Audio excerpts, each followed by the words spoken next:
Sometimes when you're in a dark place, you think that you are buried, but you're actually being planted.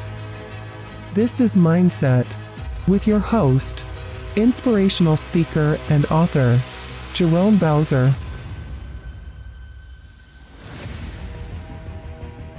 Hello and welcome to our podcast. I am very excited to be with you, and I'm looking forward to change in your life. I want to talk to you about the formula for life recovery. The formula for life recovery. You know, I want to tell you something. You are here for a reason. You might not understand it. You might not feel that way. It doesn't always look that way. But I guarantee you, each and every life that comes on the face of the earth is here for a reason. You are here for a reason. You are here for a purpose. And until you discover those things, you'll find yourself alone, going in circles looking for exit signs. It's like a never-ending cycle to nowhere.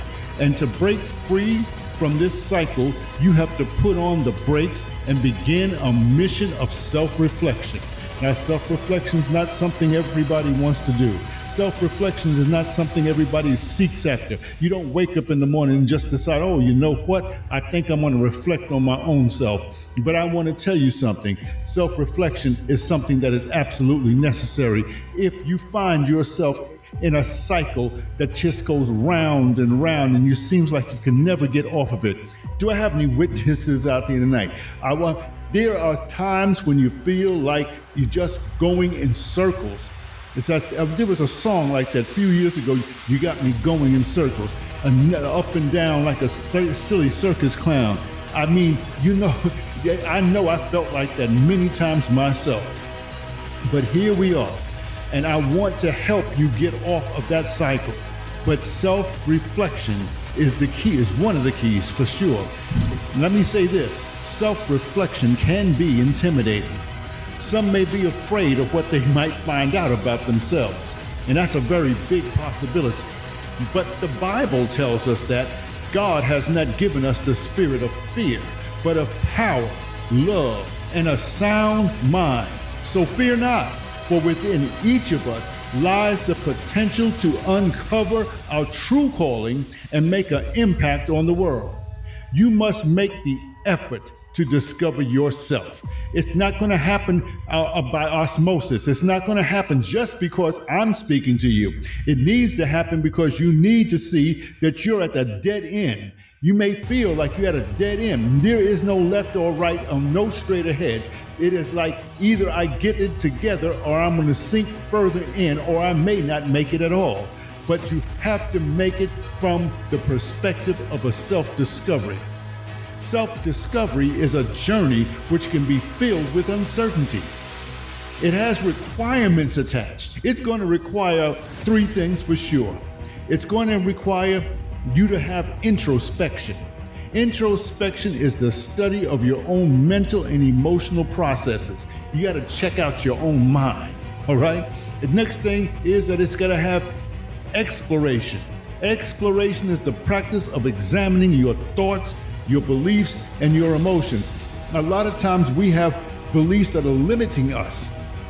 We call it in psychology limiting beliefs. These are beliefs that you have that keep you contained in a box.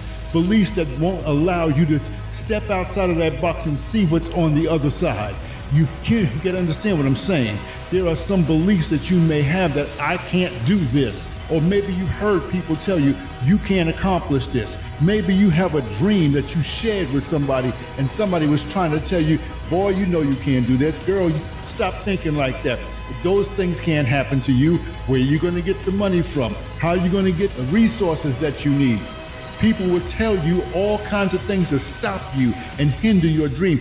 Those are called limiting beliefs. And so you have to have an exploration. Practice the examination of your thoughts, your beliefs, and your emotions. Keep yourself in check at all times. I know that's hard to do. That's even hard for me. I'm not going to lie. I don't always have all my emotions in check. I am getting better at it every day. I am conscious of my thoughts. I am conscious of what I believe. I believe more positively today than I did last year or the year before that. And I plan, God willing, to have a better and stronger positive mindset next year. You know what I'm saying? You have to progress. Believe that you can progress. The last thing here is a willingness to step outside of your comfort zone. Sometimes we just get so comfortable living right where we are that we won't move. We're comfortable at that. I just can't get over the fact that I spend so much time staying in a box, staying contained, staying chained to one way of thinking that my life should be. When I now realized that I could have had years of ecstasy, years of greatness, years of whatever, just release from being so self-contained simply because I wouldn't come out of my comfort zone for a fear. You understand what I'm saying? Oh, when you're in a dark place, you know what? It's easy to feel overwhelmed. Feeling overwhelmed by the weight of your circumstances can be an incredibly challenging experience. It's as if life has thrown a heavy burden on your shoulders, making it difficult to move forward or find any sense of relief. I've been there. The weight may come from various sources, and I've had it come from multiple sources. First, it starts within you. It's a personal struggle. Sometimes it's professional challenges. Sometimes it's relationship issues or even external factors that go beyond your control. It can even be difficult to see beyond the darkness. It can be difficult to see any purpose or growth in such challenging times. But just like a seed buried deep within the soil, there is potential for something beautiful to emerge. I've been blessed throughout the years to having spiritual dreams. I remember my first one like it was yesterday, and I was about 10 or 11 years old. But my second one is the one I want to talk to you about because it falls right in line with what I just said. My second dream, it didn't last that long, but it was very impactful. It was very significant to me. When I came to a consciousness in this dream, I was in an extremely dark place. I was on one knee, crouching down. Everywhere I looked, it was dark. I turned to the left, I turned to the right, I looked behind me, up, and looked down. It was so dark, I could not see where I literally was. I could not see what was going on in front of me. I could not even see the next step. What I did see, way in the distance, was what looked like a tiny pinhead of light. And I focused on that tiny, tiny pinhead of light. And somewhere within inside of me, I got a resilience, I got a strength, I got a courage to go and take one step at a time. And believe me, I took baby steps because I did not know if there was no other place to step in front of me. That's how dense the darkness was. And I inched my way. I don't know why I didn't get on all fours. Something just told me to stand up and walk through the darkness. I wish I had somebody to understand what I'm saying, because you may be walking in darkness right now, and I'm trying to encourage you the best way I know how through my own personal experience. And this experience had me inching step by step towards that white light. The most remarkable part about this dream is that with every step I took, the little pinhead light got wider and wider and wider and brighter. And the brighter it became, the more conscious I was of its presence and the more courage I had to take bolder steps towards that brightness. That went on till I got to a place where I literally ran into that light and I was completely bathed in the light, and I never saw that darkness anymore. That is a spiritual dream that was telling me about where I was personally, where we were all spiritually speaking, corporately, or in a space where there's just a lot of darkness and not enough light. It was something that would eventually propel me into a relationship with Jesus Christ, but it was something that I had to go through and realize. I had to understand the depth of that darkness. When you find yourselves buried in darkness, it forces you to confront your deepest fears and vulnerabilities. There's absolutely no question about that. It pushes you to question your beliefs and reassess your priorities and seek out new perspectives. You have to have that kind of drive in you. You can't stay in the darkness and have that drive. The darkness suppresses the drive. You have no inside gumption to move any forward. You could have been in my position and just stayed in that darkness. Fear would just wrap you up and you would never take another step. So in this process of self-reflection and introspection, you begin to uncover hidden strengths within yourself that you never knew existed. Stepping outside of the boat, walking on the water, just doing something extraordinary, something that you never ever thought you would do, stepping beyond those limitations, those places where you believed you were limited, not realizing on the other side of that wall was a completely different life that was waiting for you. In moments of despair, it's important to remember that life has a way of transforming even the most difficult situations into opportunities for growth and for renewal. The darkness may feel suffocating, ladies and gentlemen, but often it is during these times that we are being planted, sowing the seeds of resilience, strength, and wisdom. You know, just like seedlings breaking through the soil, we will emerge stronger and wiser, ready to face whatever comes our way. So embrace the darkness as an opportunity for personal growth and transformation. I know it's scary, but embrace it.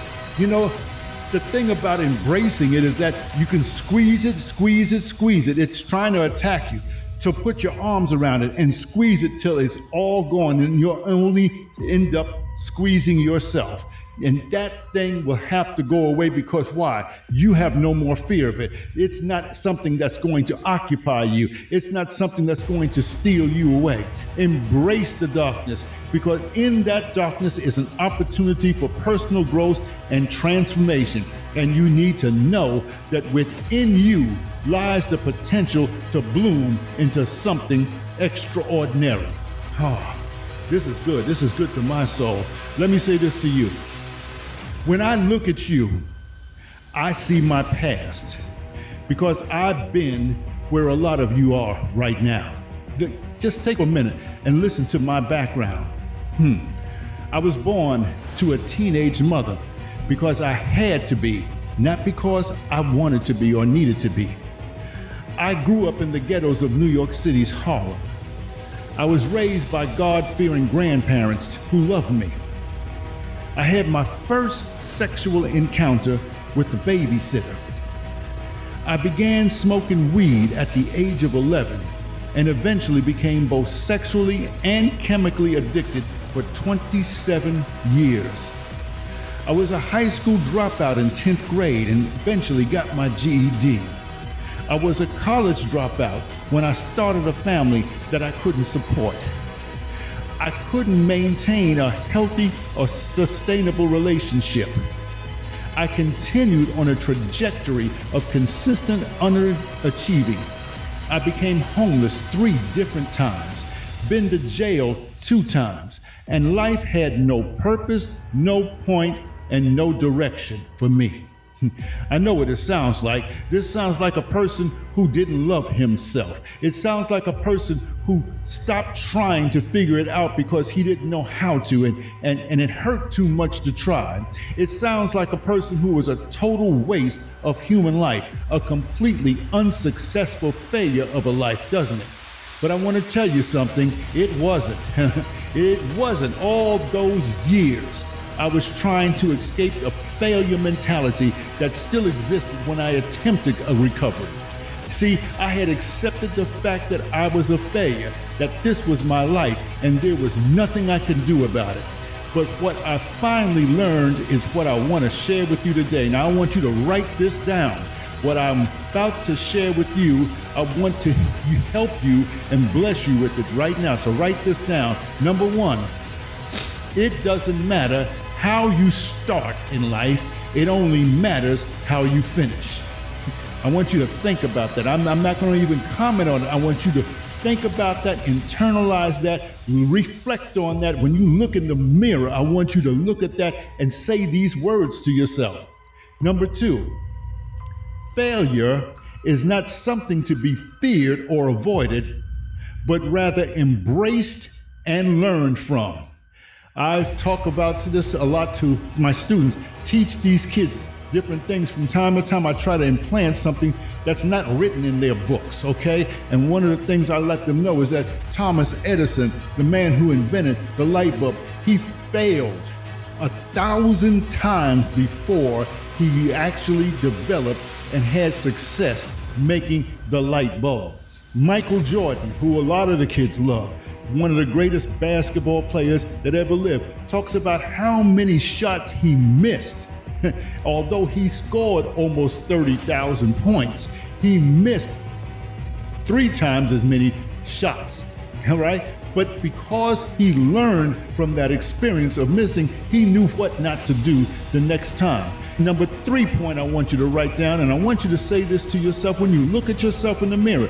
Why do I say that again? Because that's a positive reinforcement. That's a personal affirmation. When you're saying positive things to yourself and looking at yourself, there's power in that. You're building a resilience. You're building a strength within you. Here's the third thing. It is through failure you gain valuable insights, develop resilience, and ultimately pave the way for success. Let me explain it to you this way. When you understand failure, you unlock a powerful tool that propels you forward on your journey towards achieving your goal. Write this down. Failure provides you with invaluable lessons. You may not see it right this minute. Like for me, it took some time for me to see the failure lessons that I had to learn to be successful, because I still had my mind wrapped around the failure mentality. Number one is failure provides you with invaluable lessons.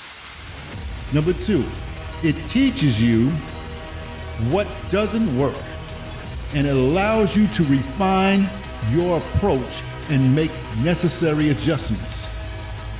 Number 3, each setback presents an opportunity for growth and self-improvement. Nobody likes setbacks. Setbacks are hard to deal with because you're thinking that you're not accomplishing something, but in reality, you really are. There's no real way you're going to fail if you're determined to succeed. That's the mindset you have to have. So setbacks are only a temporary thing for aggressive forwardness. Number 4, setbacks allow you to identify the specific areas where you fell short and develop strategies to overcome those obstacles in the future. And not only for you, but just like I'm doing for you right now. It is not just the fact that I've had these things happen to me, but now I can be able to relate these things to you, because the main thing is what I'm telling you about right now no longer affects me, no longer bothers me, is not a hindrance to me. It's past, it's done. There's nothing I can do about the past. Tomorrow is not promised. It doesn't even come. It doesn't even exist. All you have is today. Make today count. Make what you are doing right now count for you. And that leads me to my 5th point. It tests your determination and forces you to confront adversity head on. Adversity wants to win. Adversity wants to tell you that you can't do it. Adversity wants to tell you that you are not capable, that you are not willing, you're not strong enough, you're not smart enough, you're not intelligent enough. There are other people who can do it better. You know what? That's what adversity wants you. It pushes up against you. There's a reason why it does that. But guess what? You stand strong. After having done everything that you know to do, stand. Stand, stand, stand. And adversity can't do anything to a person who's standing their ground. I had to discover these things late in life. I had to discover that I had the power to change reality to be what I wanted to be, to become who I'm supposed to become, to take hold of my purpose and move forward into destiny. I had to learn to love, trust, and believe in myself. So when you look at me, I want you to see your future possibilities. My job, my passion, my drive, the very reason why I'm doing what I'm doing right now is to inspire you to get up, get moving, to see your dreams become a reality, to let you know that no matter what your circumstances or situations may be in life, there is a God who loves you, who stated in his word that I know the plans I have for you, plans to prosper you, plans to give you a hope and a future. I want you to realize that with all you have been through in life, one thing is extremely evident is that you are still here. So listen, learn to trust God and yourself. If you can't trust yourself, nobody else will either. Not your family, not your friends, not your neighbors, not even your girlfriend. In fact, don't nobody want somebody that don't want themselves. What happened? You lost your dream, you lost your vision, you lost your passion, you lost your goals, and now you're here trying to recapture what you lost. Let me tell you something. It all begins when you reset your mind. It all begins when you master your mind. It all begins when you start having a winning attitude in your mind. So I'm going to close here by giving you a strategy that will help get you back on track. This strategy is a 5-point strategy. And it just begins, it's really quick. And I love these strategies because it's something that I had to go through and understand myself. The strategy number 1 is self-diagnosis. Self-diagnosis is the act of identifying past negative impacting behaviors. It's a courageous and enlightening journey towards self-awareness. Know thyself. Knowing thyself requires a bold individual who dares to confront their own flaws and mistakes head on and seeks to understand the root causes behind their negative behaviors. Now, this is a process that goes beyond the surface level reflection. It's going to demand something from you. It's going to demand an unwavering commitment to exploring deep-seated emotions, experiences, and patterns of thinking. When you undertake this formidable task with the guidance of a professional, one may risk misinterpretation or superficial analysis. However, for those bold enough to drive into their own psyche with honesty and diligent self-diagnosis offers invaluable insight into personal growth and development. You will make change because you are the one who is psychoanalyzing you. You know you better than anybody else. You can't pay anybody to know you better than you know yourself. And it takes a boldness though. It takes a strength. It takes a fortitude. You're going to have to want this. You're going to have to want to be this free. Freedom starts from within. Amen. It's going to start with this end. And boldness is required for such an introspection which embodies strength and courage in facing uncomfortable truth. You got to be truthful to your own self. And that's the only way to forge a path towards healing and redemption. So number one is a self-diagnosis. Number 2, you have to be honest about your own self. Be honest about who you are. It's the most important thing. Self-exploration is imperative that you exhibit an unwavering commitment to honesty. You got to be honest with yourself about the true essence of who you are. You have to embrace a bold approach as a catalyst for delving deep into the core of your being, unearthing truths that lie dormant within.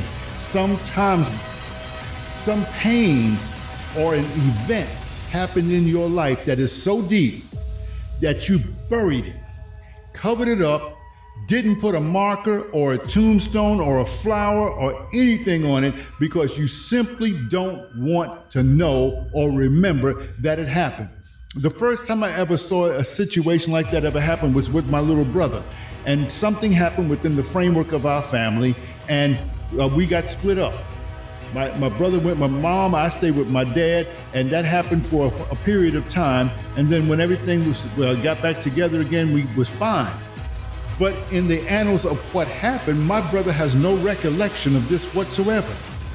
Whenever I talked to him about it, his brain was wiped of it. He had no idea that happened. He cannot recall it whatsoever. It was traumatic to him. It impacted him in a way that just wiped him out. So these are things that go on. These are things that actually happen, but you have to go deep within your core being. You have to unearth. If you don't remember, you don't remember. But you got to get deep into it, who you really are. Embracing this bold attempt is something that's so bold and has delusions. But I tell you what, delusions are something that can be overcome. For only by facing unfiltered reality can you embark on a genuine journey of self-discovery. Self-discovery is the whole issue, because this action demands stepping out of the shadows of denial, shedding layers of pretense, and dismantling the walls we construct to hide our vulnerabilities. You know, a snake comes out of its skin every now and then. It'll leave it behind and it'll have a whole new persona, a new look, be a new type of snake, okay? I mean, he just comes right out. You can see where the snake's body used to be, the shell of it, but now he's someplace else, doing something else. That's what you have to do. You have to shed some of this stuff right away, all right? Number 3, identify each impacting negative you encounter. Now, this is really important. You need to identify and document the impacting negative experience that have influenced your life. This thing, when I was writing this out, when I was thinking about this is something that really, really challenged me. You see, in a world filled with constant pressure to present an idealized version of oneself, it's critical to recognize and acknowledge the adversities that shape us as individuals. Negative experiences can range from, heart-wrenching emotional turmoil to excruciating feelings of physical pain. By documenting these things, we not only validate our struggles, but we also gain a profound understanding of how they have altered the course of our lives.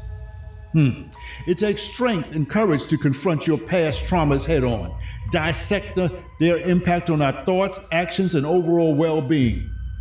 It also is a bold act for self-reflection that allows for personal growth and it allows resilience to come. So gather those painful memories, examine them intimately, for it is through understanding the darkness that we truly appreciate the light that radiates from within ourselves.